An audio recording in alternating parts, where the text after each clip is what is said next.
So far we have three methods for determining a determinant. Now we get a fourth method, a method called patterns. And so a pattern, the way it's defined is it's a set of matrix entries that is chosen so we have exactly one entry in each row and column. Within each pattern, we would say that two entries are inverted. So if we choose two entries, right, we would say those entries are inverted if one of the entries is up and to the right of the other. We'll get some practice counting these things. Okay, so the procedure. This is how we're going to use patterns to help us find the determinant. Okay, first we need to find all possible patterns. So all possible ways of selecting one entry from each row and column. Okay, compute the products of the chosen entries. Okay, so that's a product. And then we say that the determinant of A is going to be computed by taking the sum of -1 to the number of inversions in that given pattern times the product of that given pattern. Okay, let's get some examples. Okay, so easy one, we already know that the determinant is -2. Let's prove it in another way. So I want to know the number of ways that we can select a value from each row and column. Well, I can select 1 and 4, right? That's one entry in each row and column. Or I can select 2 and 3. So there's two possible patterns.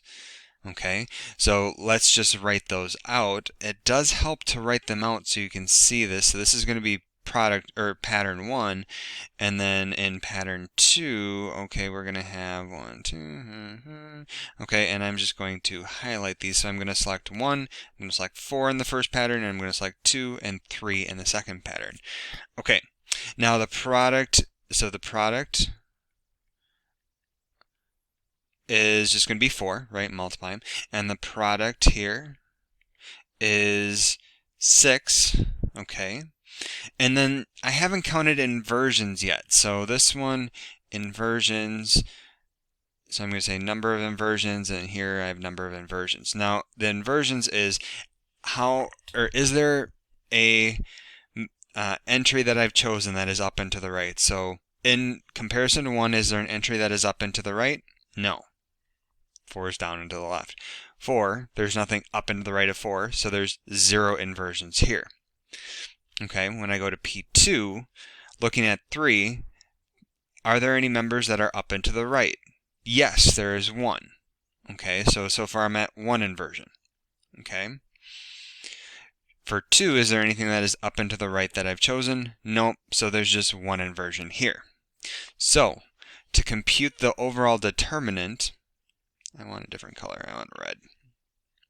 So the determinant of, let's call this A, okay, determinant of A is going to equal, alright, so it would be -1, it's a sum, so -1 to the number of inversions in the first one, so -1 to the 0 times 4 plus, and then, so that's the first pattern. Now second pattern, -1 to the 1 inversion times 6, which we happen to see this is 4 minus 6 minus 2. Same thing as doing the Sarsis rule in this case.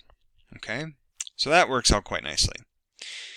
All right, this one, number of patterns here. Okay, well, technically there are 6 patterns. Okay, so there are 6 patterns. Okay, so let's write out what each one of those are. I'm going to have you pause the video and see if you can find all 6 patterns, and then resume the video when you're ready.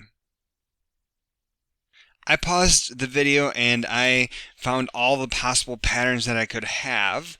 Okay, so this is really interesting. Now, the only thing that I'm noticing is that there's really only a few patterns that are non-zero, right? As part of the formula, I need to look at the products. So this first one is going to be 0, right? The product of that, so that's not going to contribute anything to the determinant, as is this one, and this one, and this one. So I really have narrowed it down to just looking at 2 of the 6 patterns. Okay, and notice that those both patterns were the patterns that use that one from the second row. So there would only be 2 patterns that you could have. So that's an easy way to narrow your work rather than looking at all 6. Okay, so then for each of these, I just need to know the product and the number of inversions. So product and inversions. Okay, for the first one, let's see, are there any members that are up and to the right of this one? Nope. Anything that's up and to the right of this one? Yep.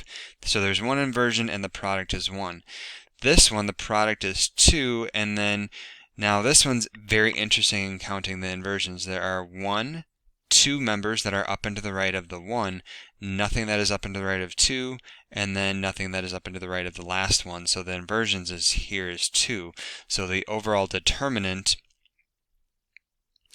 is, so it would be -1 times to the number of inversions times the product, and then plus -1 to the number of inversions, 2 times the product, which is 2. So overall I get 1. Hey, that's fun. Okay, so there you go. Okay, now this one I want you to do on your own. I give you the answer. I give you that the number of patterns is that. So you can do all 6, or maybe you can be clever and reduce the number of patterns maybe to 4. I don't know. But see if you can do this on your own and show that the determinant is 8 using patterns.